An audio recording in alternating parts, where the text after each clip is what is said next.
discurso frente a la Asamblea General de las Naciones Unidas, el presidente cubano Miguel Díaz-Canel condenó las sanciones y embargos que Estados Unidos tiene sobre su país, Venezuela y Nicaragua. También presentó su candidatura para el próximo periodo del Consejo de Derechos Humanos de la ONU y pidió acciones concretas para luchar contra el cambio climático. Díaz-Canel realizó actividades paralelas como presidente pro tempore del G77 más China, con grupos locales que apoyan al régimen cubano. Mientras en las calles de varias ciudades de Estados Unidos y de Canadá, decenas de personas expresaban una frase: no nos representa. Poco después de su regreso a La Habana, 2 cócteles Molotov fueron lanzados contra la embajada de Cuba en Washington. Sin embargo, la pregunta es, bueno, ¿cuál es la narrativa cubana para que siempre parezca que le va bien en Naciones Unidas y luego la realidad es otra? Empezando, por supuesto, por la contradicción, por los derechos humanos cuando en Cuba hay presos políticos y represión. Estamos con Óscar Grandío Morásquez, que es politólogo, historiador, con una licenciatura en Relaciones Políticas Internacionales por el IFRI de Cuba, con estudios de maestría en estudios de Asia y África en el Colegio de México y doctorado en Historia en York University de Canadá. Ha impartido la docencia en universidades de Canadá, Estados Unidos, México y escribe columnas en varios medios de comunicación. Óscar, la primera pregunta es, bueno, ¿cuál es el secreto de la narrativa cubana? Si es que hay algún secreto en este aspecto.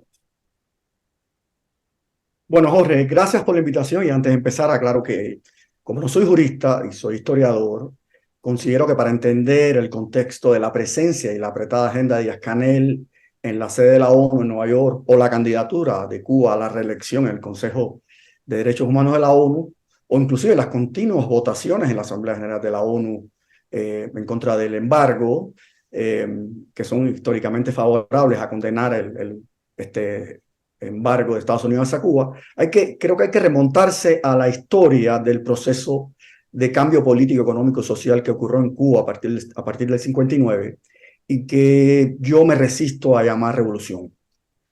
Un proceso, creo que dentro de la narrativa que se comienza a construir por el nuevo régimen instaurado por Fidel Castro en el 59, comienza a considerarse a la Cuba castrista como un régimen político y social, diríamos, excepcionalmente positivo. Y claro, hay que aclarar que antes del 59 Cuba era percibida dentro del contexto latinoamericano y global como un país en cierta medida singular, dada su historia marcada por la condición propia de isla, la mayor isla del Caribe, en una locación geográfica bastante privilegiada, y por supuesto la posición infinitamente más holgada que tenía Cuba frente a muchas de sus contrapartes latinoamericanas, creo que contribuyó a profundizar esta percepción de singularidad cubana, ¿no?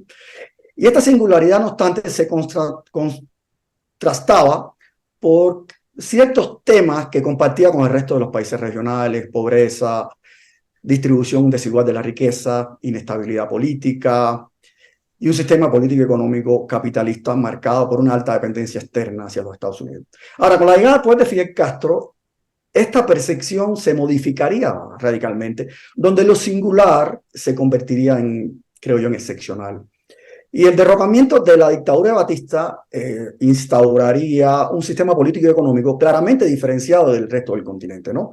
Con un sistema totalitario, llamaría yo sultánico, de corte nacionalista, y dominado por una ideología marxista-leninista que establecería una relación, creo, muy conflictiva con la nación que hasta entonces había sido hegemónica en la isla que son los Estados Unidos.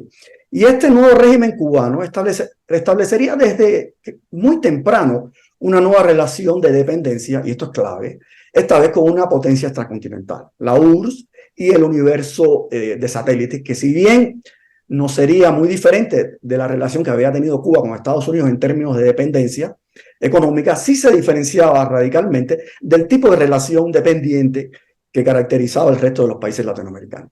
Y esta relación cubano-soviética se definía mayoritariamente por variables ideológicas y estratégicas que otorgaban al régimen de Castro un valor mucho más apreciado, diría yo, por la dirigencia soviética que el que había tenido los Estados Unidos hacia Cuba pre-59, ¿no?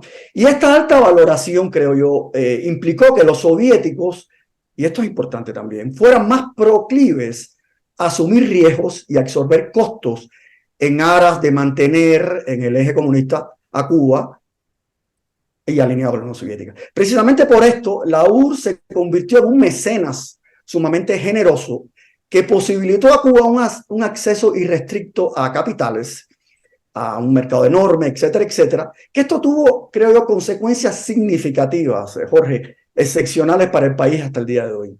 Consecuencias que fueron, y voy a enumerar unas cuantas, la puesta en operación, y esto es clave también, de un abultado y costoso mecanismo propagandístico inusual hasta ese momento para un país pequeño y pobre como Cuba, y sobre todo en la región, que sería el encargado de amplificar los logros del sistema totalitario cubano, donde la diplomacia, digamos, de la salud, por ejemplo, o la educación, por solo poner dos ejemplos, ha contribuido hasta el día de hoy a garantizar el apoyo continuado de países que la reciben y perpetuar el mito cubano de lo excepcionalmente positivo, ¿no? También se edificó además un sistema enorme de militar y de seguridad, muy sofisticado, para nada correspondiente a un país del tamaño de Cuba, que fue capaz incluso de intervenir en conflictos internacionales bajo la tónica de exportar este excepcionalismo cubano, ¿no? Revolucionario además. Y por último, y aquí creo que es la clave de lo que estamos tratando hoy, es que se rediseñó el sistema diplomático cubano republicano y este se amplió considerablemente con el aumento del personal del servicio exterior de las embajadas, permitiendo al Estado cubano poder ejecutar una política exterior equivalente a la de las grandes potencias. Y esto es clave. Aún con el fin de los subsidios soviéticos en los 90, Cuba aún logró mantener ese sistema súper enorme de diplomacia y de espionaje, que aún con una mayor austeridad permitió a Cuba, hasta hoy en día, poseer, yo creo que la mayor presencia diplomática bilateral y multilateral de América Latina, que yo creo que solo es superada por Brasil, que es un país mucho más rico y mucho más grande que Cuba, ¿no? Y este último punto es crucial para entender la enorme influencia cubana en el sistema internacional, tanto en lo bilateral como en lo multilateral. Y aquí la presencia inflada, con esteroides, digo yo, del régimen cubano en cuanto foro multilateral se nos ocurra, en cualquiera que pensemos, donde se hace mucho hincapié en una presencia muy activa en Naciones Unidas. Y esta presencia diplomática enorme cubana, tanto en lo bilateral como en lo multilateral, ha sido además muy eficiente en combinar el poder duro interventor de este Estado muy totalitario y muy interventor en lo internacional, con el poder suave que ha fomentado una imagen, llamaría yo amable, del régimen cubano, con una reputación de credibilidad inmaculada de este régimen, ¿no? Y acá se mezcla una estrategia de construcción clara de una imagen nacional bastante favorable, que siempre ha sido prioritaria para el castrismo desde los mismos inicios de los 60, ¿no? Cuando el gobierno de Castro edificó un complejo mecanismo de publicidad, entre comillas, en los ámbitos domésticos, pero sobre todo en lo internacional, a partir de las competencias de un sistema muy sofisticado de propaganda, totalmente controlado por el Estado castrista, con miles de funcionarios, una cosa inédita para un país del tamaño de Cuba, que desde el aparato ideológico del Partido Comunista, el único autorizado para operar en política en Cuba, desde la diplomacia oficial o desde los órganos de inteligencia y los propios medios de difusión oficiales masivos de Cuba, se han dedicado por más de 60 años a vender en lo internacional de una manera muy eficiente los inimitables logros de un gobierno que debe ser imitado y además que se autodenominó y aún se denomina como el eje de la lucha antiamericana, antiestadounidense o antiimperialista a nivel mundial. Y los resultados aquí, Jorge, han sido, yo creo que obvios, porque para inicio de los 90 y hasta la fecha, después de la caída del socialismo real del este de Europa y la Unión Soviética, el poder suave cubano, en combinación con el poder duro e interventor de este Estado totalitario, ha rendido unos frutos excepcionales, con una admiración, yo creo que ciega hacia el sistema comunista cubano, por sectores bastante mayoritarios de la izquierda occidental, pero también de gobiernos regionales y de gobiernos que están fuera de la región, tanto en Asia como en África fundamentalmente, pero incluso dentro de élites de gobiernos en países occidentales como el español, por solo poner un ejemplo, para los que Cuba ha servido como un referente político e ideológico. Y ahí está Podemos en España, que es parte del gobierno, ¿no? pero sobre todo Cuba ha sido un referente para los países del llamado tercer mundo, ¿no? Y esto se refleja precisamente en el apoyo mayoritario de Cuba en foros multilaterales. Y yo lo veo claro con la imposición de estas agendas afines al gobierno cubano, como la agenda del embargo, como el causante, diríamos yo, de todos los males cubanos, o las propias votaciones dentro del Consejo de Derechos Humanos que han elegido increíblemente a Cuba de una manera continua como miembro del Consejo. O el mismo, lo que estamos hablando ahora, el mismo recibimiento caluroso que muchos países le dieron al títere presidente cubano totalitario Díaz-Canel en Nueva York. Entonces, yo creo que este subsidio que posibilitó crear este enorme mecanismo y que pese a que el subsidio desapareció, se logró mantener, es lo que nos explica un poco de una manera histórica muy breve por qué estamos donde estamos ahora. Pero, Oscar, déjame hacerte una pregunta. Estamos hablando de 1960, mucha agua corrió bajo el puente, 1959, mucha agua corrió bajo el puente, han cambiado los gobiernos en América Latina, sobre todo, ha habido dictaduras militares que, como el caso de la Argentina, terminó favoreciendo a la Unión Soviética en su momento por la exportación de granos, y también fue bien vista por Fidel Castro. Pero hoy, en este contexto, después de un 21J, después de reclamos en el exceso político por aquellos que tuvieron que irse de la isla inclusive, y de violaciones de los derechos humanos, bueno,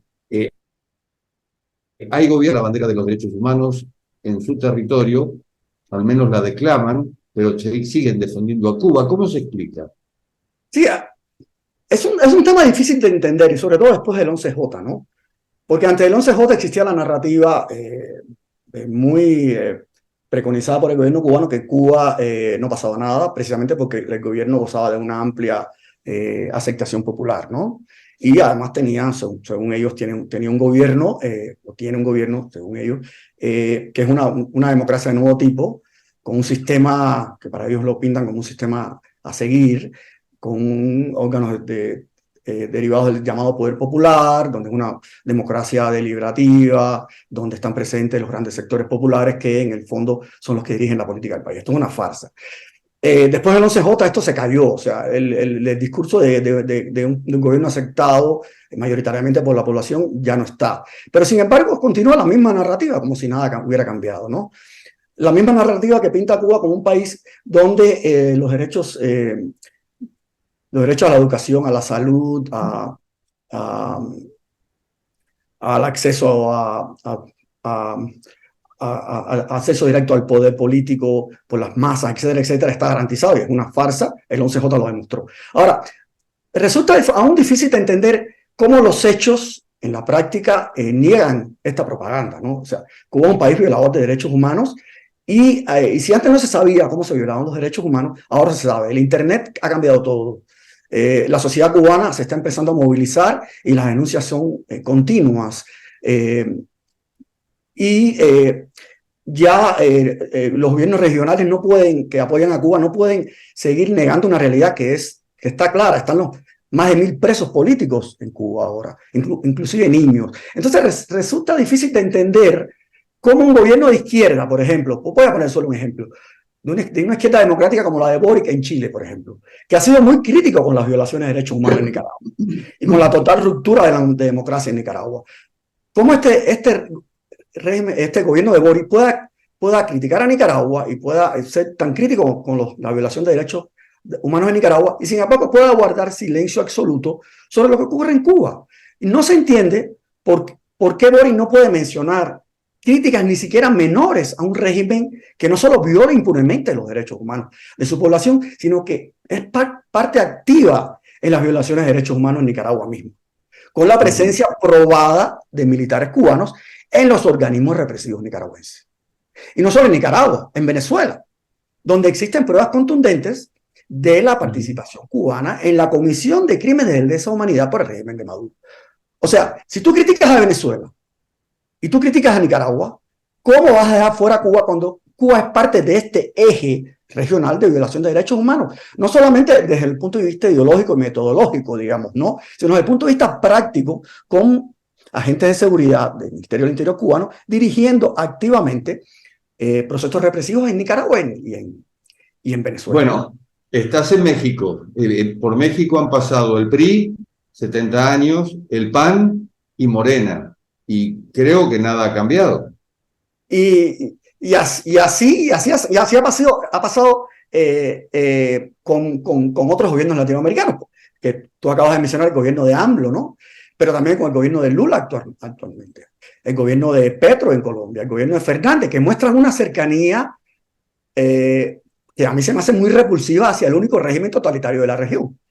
Entonces, esto se puede entender precisamente por el largo legado, diría yo, de propaganda del régimen cubano en la promoción de lo excepcionalmente positivo, con el uso precisamente de mecanismos duros y blandos en foros internacionales, tanto multilaterales como bilaterales, que han logrado mantener a Cuba, digamos, como un ejemplo a seguir. Y aquí está el caso de Venezuela y Nicaragua para probarlo, ¿no? Cómo estos regímenes, digamos, copiaron de una manera absoluta el sistema represivo de violatorio de derechos humanos en Cuba, pero sin embargo los países democráticos de la región, cuando critican a Venezuela y a Nicaragua, no se refieren a Cuba. Y esto no es más que una ramificación, diría yo, de estos años, que son más de 60, de continua propaganda que no ha cesado de dibujar a Cuba como un país excepcionalmente positivo. Que esto no solamente se hace, digamos, en lo multilateral y en lo bilateral, en las relaciones diplomáticas, digamos, oficiales del gobierno, sino también es un espacio que Cuba ha penetrado reiteradamente en espacios académicos, por ejemplo. Y ahí tienes a instituciones académicas latinoamericanas que están plegadas totalmente a este discurso de Cuba como excepcionalmente positivo, que no se corresponde con la realidad, porque precisamente el 11J marcó un parteaguas en esta ruptura de este discurso de lo excepcionalmente positivo. Y sí, Cuba es excepcional, pero es excepcionalmente negativo. Es un ejemplo a no imitar, y las pruebas son claras en los imitadores cubanos en Nicaragua y Venezuela. ¿Estaba mejor la situación en Cuba durante el gobierno de Barack Obama, que luego empeoró la relación con Estados Unidos con Donald Trump? ¿Y cómo está hoy en la relación con Estados Unidos? Bueno, aquí hay que hacer un poco de historia también, ¿no? Porque con el castrismo clásico, cuando Fidel Castro estaba en el poder, siempre, paradójicamente, con los gobiernos demócratas que siempre abrían aperturas hacia el gobierno cubano, y recordemos lo que pasó con Carter, ¿no? Que fue la gran apertura donde se abrió a los viajes de la comunidad cubana hacia Cuba, se abrió la oficina de intereses. Es cuando siempre se han producido las principales crisis bilaterales, ¿no? Con esta apertura de los demócratas, que en el caso del gobierno de Carter, se produjo la gran crisis de Mariel, ¿no? Que empezó con la embajada del Perú con el Mariel. Con los gobiernos republicanos, pese a que la retórica del régimen cubano siempre es más agresiva y siempre es más retórica, realmente ellos se sienten más, históricamente se habían sentido más cómodos con estos regímenes como el de Bush, donde la retórica hacia Cuba era mucho más agresiva, también en lo retórico, ¿no? Pero con Barack Obama se produce, digamos, un regreso a estas políticas de distensión que siempre han sido preconizadas por los demócratas, de aperturas, como una manera, digamos, de lograr acercamientos donde por medios suaves se logre a muy largo plazo una apertura de la sociedad civil cubana que al final pueda, digamos, lograr un cambio de régimen o por lo menos que se suavice lo totalitario y que pase hacia algo más autoritario, ¿no? Y con Obama ocurrió exactamente lo mismo. Obama planteó esta política de apertura que fue muy unilateral, porque Obama, digamos, hay que recordar que la apertura se produjo de Estados Unidos hacia Cuba, pero Cuba no ofreció absolutamente nada a cambio. Yo creo que fue el gran fracaso del obamismo hacia Cuba, ¿no? Donde se abrieron las puertas y se les dio a los cubanos, al régimen cubano, todo lo que quiso. Sin embargo, el régimen cubano no correspondió con ningún tipo de apertura. Fueron aperturas cosméticas que se abrieron algunos espacios, pero después se volvieron a cerrar, inclusive se cerraron mucho más de lo que estaban anteriormente, ¿no? Y recuerdo cuando Obama fue a Cuba, digamos, aquel discurso que dio Obama en la televisión cubana, donde realmente, o sea, sí hubo un pánico del gobierno cubano y tratar, digamos, de revertir todo esto que se dio con Obama, ¿no? Porque, repito, siempre la política de la confrontación para el régimen cubano es mucho más fácil que la política de las aperturas, ¿no?